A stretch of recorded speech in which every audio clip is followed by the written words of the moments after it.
Donc, bonjour à tous et je remercie vivement le comité d'organisation car ce sujet me tient particulièrement à cœur.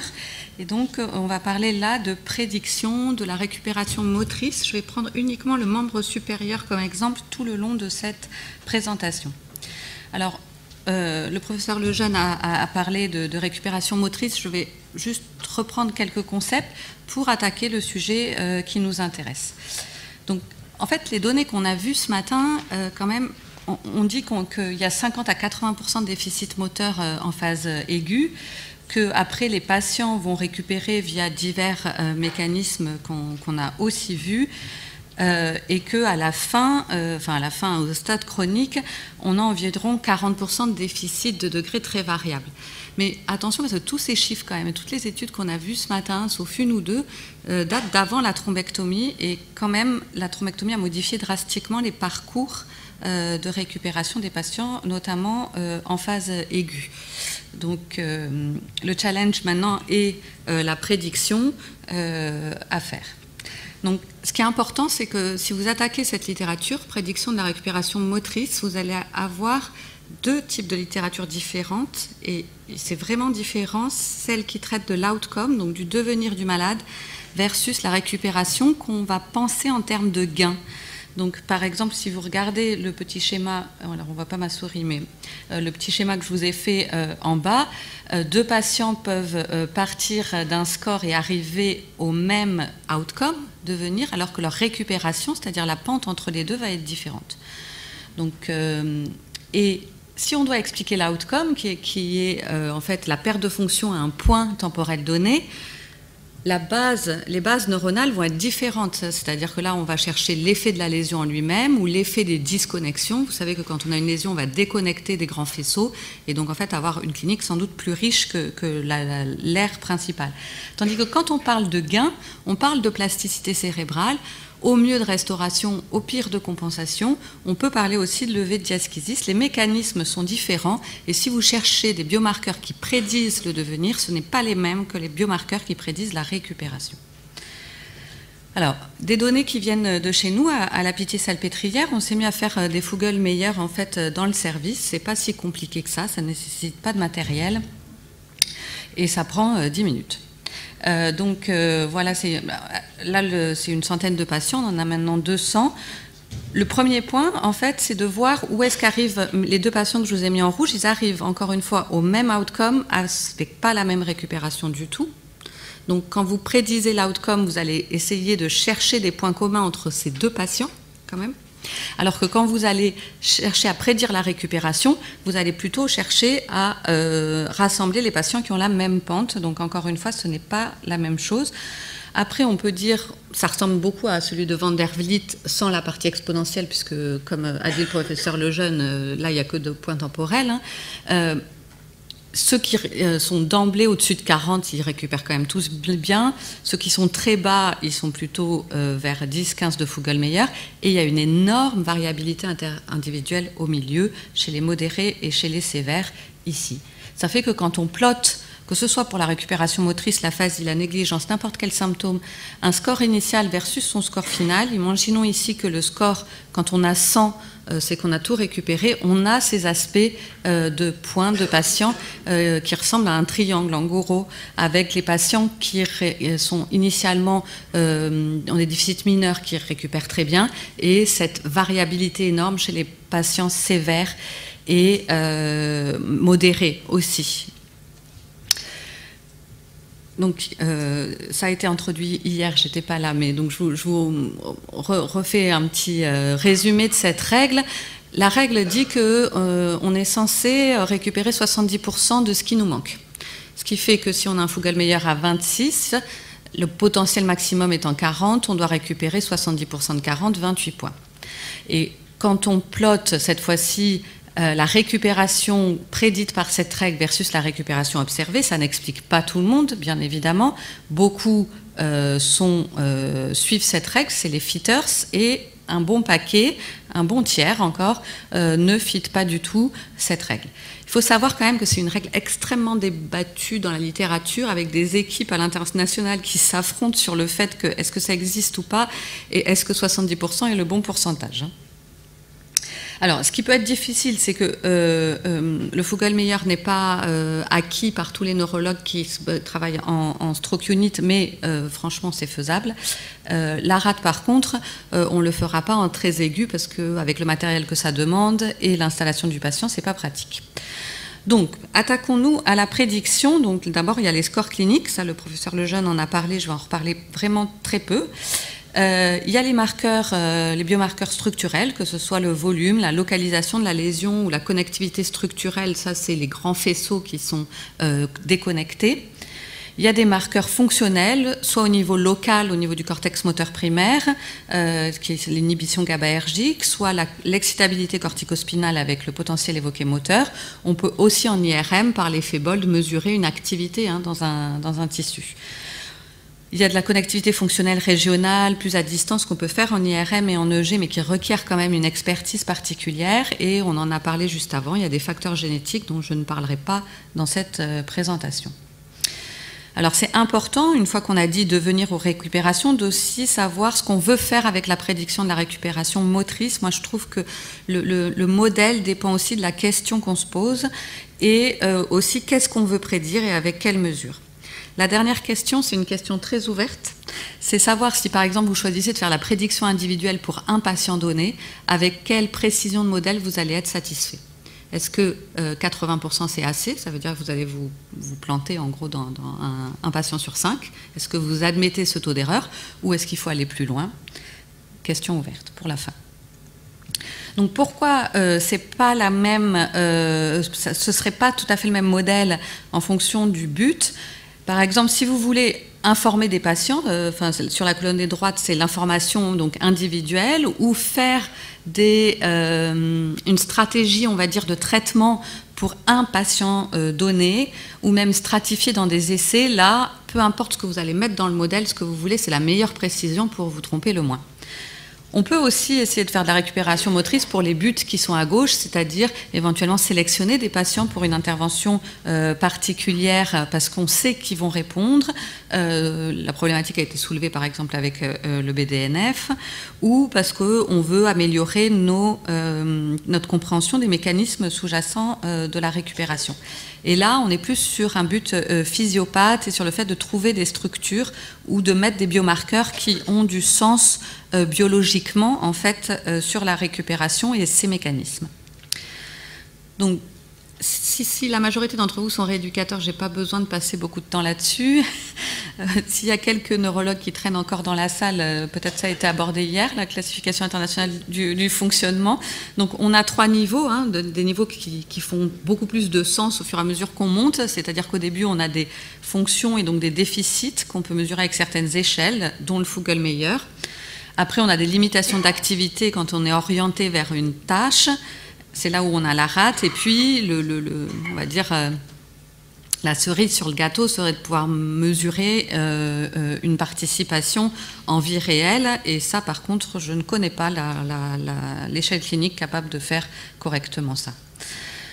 Alors on va parler un peu des 2 premiers surtout. Moi j'ai choisi de parler un peu des scores cliniques et beaucoup de stimulation magnétique transcrânienne, parce que l'IRM et l'EEG sont des outils qui sont très très intéressants, mais qui vont requérir peut-être plus d'expertise que les 2 premiers. Alors, est-ce que les scores cliniques sont suffisants? On a vu ce matin que les scores cliniques étaient un bon outil, donc ça dépend quel score clinique. Moi, je me place en phase aiguë parce que je suis neurologue vasculaire, donc au lit du patient, ce que je suis capable de faire, le mieux, c'est un NIH. Mais je suis tout à fait capable de faire un SAFE. Le SAFE, encore une fois, pour ceux qui ne connaissent pas, c'est la somme des grades MRC, donc de 0 à 5, de l'abduction de l'épaule et de l'extension des doigts. Et on sait déjà que si à J3 post-AVC, donc très tôt, on a une extension de doigts, on va avoir 60% des patients qui vont très bien récupérer. Donc chez Gerd Quakel, donc l'équipe des Pays-Bas, ils ont estimé que la précision du modèle, et c'est là où c'est important, c'est de quantifier cette précision, est de 70% pour prédire la récupération motrice à 6 mois. Donc c'est une bonne précision, ça veut dire toutefois qu'on se trompe dans un tiers des cas. Sur le plan du NIH, vous voyez que, en tout cas pour prédire la dextérité, c'est pas très bon, qu'on soit de 1 à 2 à 3 à 4 sur le membre supérieur. Vous voyez que tous les points se chevauchent pour prédire la dextérité à 3 mois. C'est pas un outil assez sensible. Donc le message, c'est que oui, bien sûr, il faut des scores cliniques.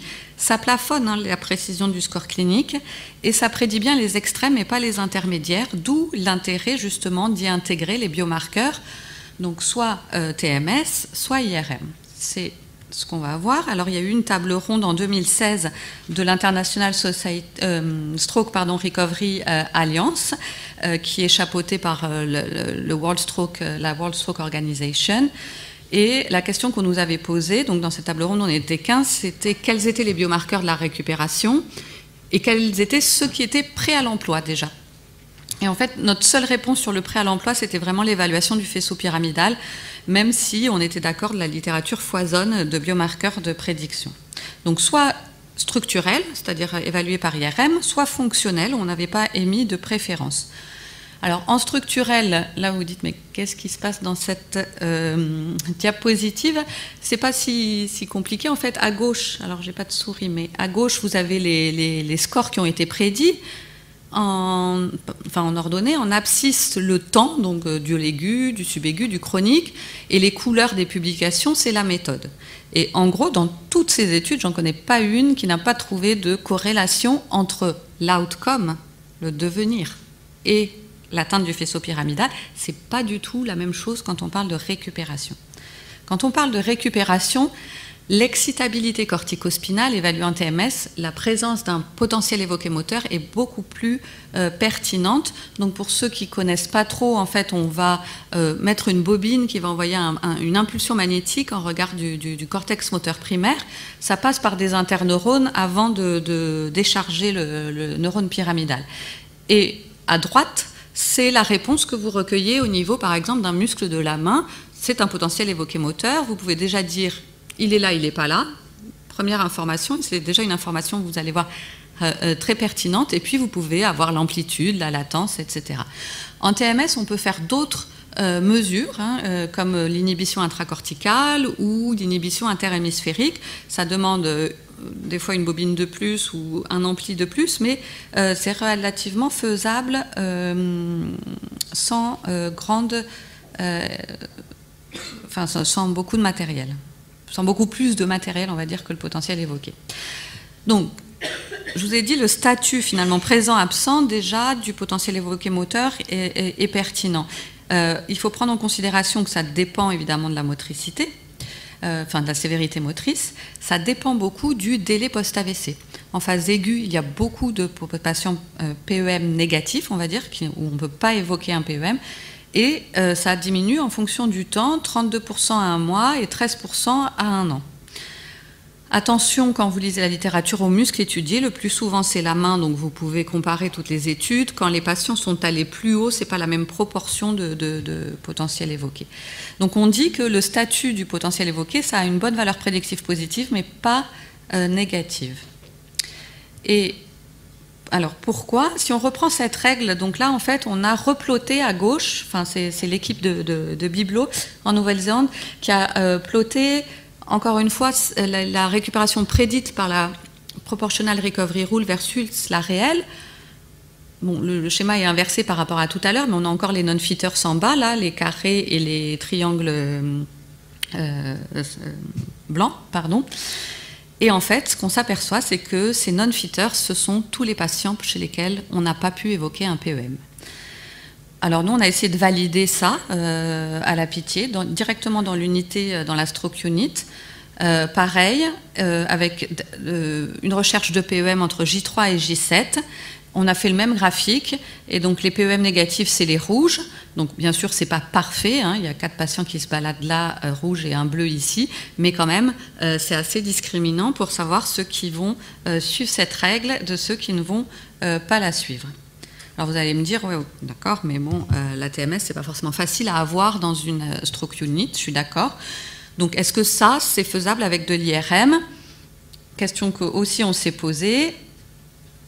Donc en fait, là, on a pris une mesure en regardant la lésion. On l'a overlappé avec le faisceau pyramidal et on a regardé là où était l'overlap le plus important. Comme si c'était en fait une coupe, une section transversale de faisceau pyramidal. Et en fait, quand il reste 13% de fibres, quand il y a 13% ou plus de fibres survivantes, on peut évoquer un PEM. Et donc, on pourrait switcher la mesure de PEM par cette mesure IRM. On voit qu'elle fait un peu moins bien dans la discrimination des fitters et des non-fitters. Néanmoins, elle a une précision de 80%.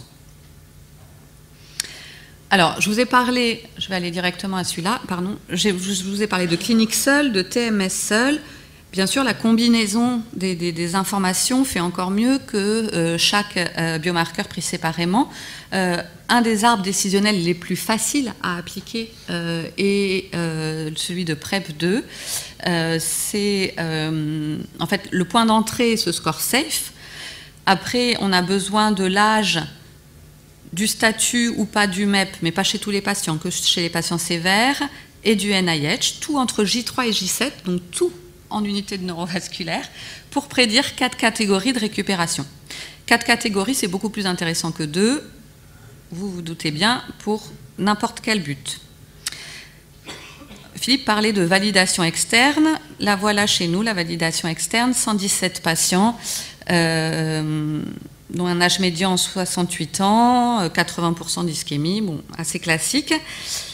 Et ben, l'algorithme PrEP2 à 78%, donc mieux que enfin mieux, similaire, on va dire, à la publication initiale. Ce qui est similaire aussi, c'est qu'on a toujours ce problème sur les intermédiaires. On prédit très bien les excellents et les récupérations pauvres. Il n'y a que un patient sur 2 qui a une récupération modérée, good, on va dire, qui est bien prédit, et il y a 0 limited. Alors, c'est des patients qui sont moins nombreux aussi, mais on a toujours le problème de la variabilité. Et alors, je suis désolée, mais on a cherché à savoir si chez les aphasiques, chez les négligents et chez les patients qui avaient un syndrome dysexécutif à la MoCA, la prédiction était moins bonne, et pas tellement. Elle baisse de 5%. Mais alors, ça ne veut pas dire que les troubles cognitifs au sens large ne jouent pas sur la récupération, mais la performance de l'algorithme est toujours bonne. Donc, en conclusion, évidemment, des scores tout simples, hein, comme le SAFE score, vont atteindre une précision de 70%, ce qui est déjà bon à l'échelle d'un groupe, ce qui est moins bon à l'échelle individuelle. Ajouter une mesure de TMS augmente cette précision, et suivre un arbre décisionnel comme celui que je vous ai présenté, encore plus. La question est celle de la faisabilité et de l'implémentation, de ce que vous pouvez faire, plus que de leur pertinence. Et encore une fois, jusqu'où vous voulez aller et quel taux d'erreur vous vous permettez. Les autres approches, je ne les ai pas traitées, non pas qu'elles ne sont pas intéressantes, mais il faut quand même avoir un certain bagage en traitement d'image ou en traitement du signal en EEG, et donc je n'ai pas choisi de les traiter aujourd'hui. Je vous remercie.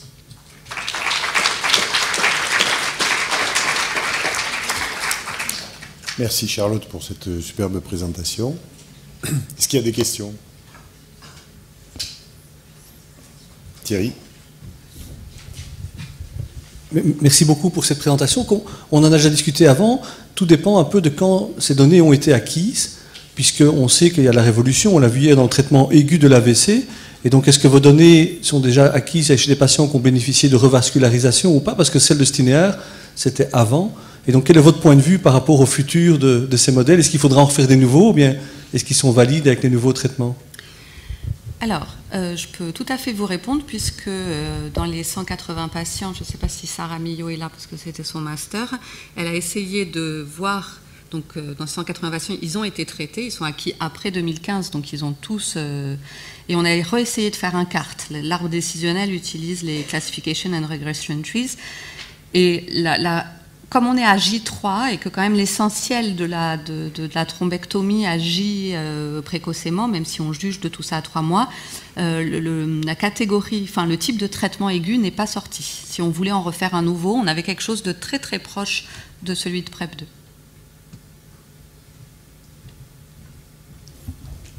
Moi j'ai une question à te poser. Et alors, c'est quoi ton avis sur qu'est-ce qui est acceptable et pas acceptable? Le plus dur, je trouve, pour répondre à cette question, c'est l'information individuelle. D'accord. Comme ça, en réfléchissant, je dirais, bon, je veux bien me tromper chez un patient sur 10. Mais en réalité, arriver à 90% et faire une validation externe à 90%, pour l'instant, j'ai pas vu de modèle nous permettant ça. Donc il faut revoir un peu nos exigences à la baisse. Je pense que dans le discours, il faut l'intégrer aussi aux patients. Il faut surtout l'intégrer avec les pouvoirs publics. Aussi. Parce que je suis assez frappé, il y a même eu une lettre de Cathy Stinéar là-dessus, dans les pays anglo-saxons, ça se transformait en toi tu y vas pas en rééducation. Et donc ça, c'est quand même une problématique sur des éléments où on a eu la discussion hier, il y avait Schnitzer qui est venu nous parler de ça, de l'évolution de la manière des orientations. Et donc c'est un modèle où il faut intégrer le fait qu'on se trompe quand même une fois sur 5, si on rajoute 5% des fonctions cognitives, une fois sur 4 si c'est moteur, et une fois sur 5 si on rajoute des fonctions cognitives délabrées. Et donc dans les autres parties de la médecine, on ne l'accepterait pas.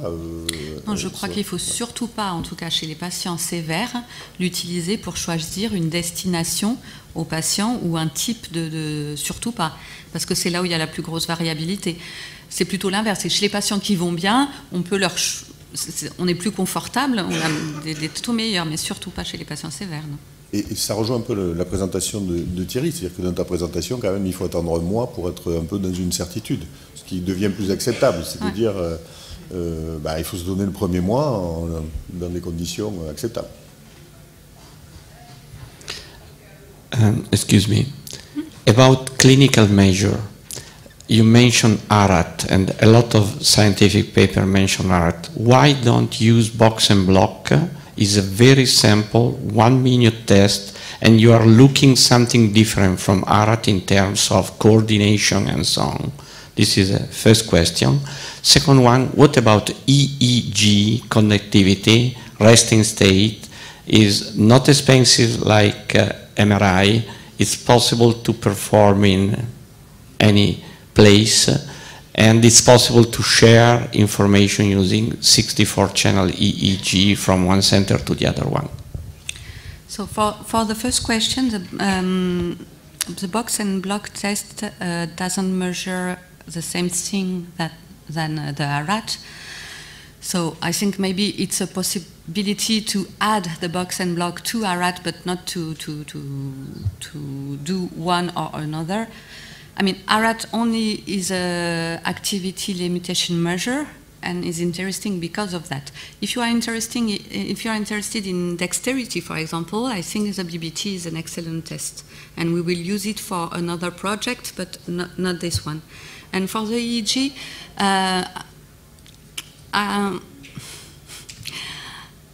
I agree that it seems easy. Actually, it's expensive. If you want to for example, it's 80 €. If you want to buy the system, it's more expensive than MEPs with the TMS, and it requires expertise in signal analysis a lot, especially in resting state, especially in functional connectivity, because, for example, under a plot, you won't have signal because the lesion is here for a patient, but it's here for another patient. So when you group all the patients, it can be tricky to analyze. I totally agree, but yesterday, neuroradiologists saying that when they decide to have acute organization to face thrombolysis, thrombectomy, and so on, they put on the table the organization that you have to be able to support patients. Maybe that it's time to say that neurorehabilitation needs standard organization, top-level organization, not so simple, and to try using very simple approach to try to solve very complex problem. Thank you.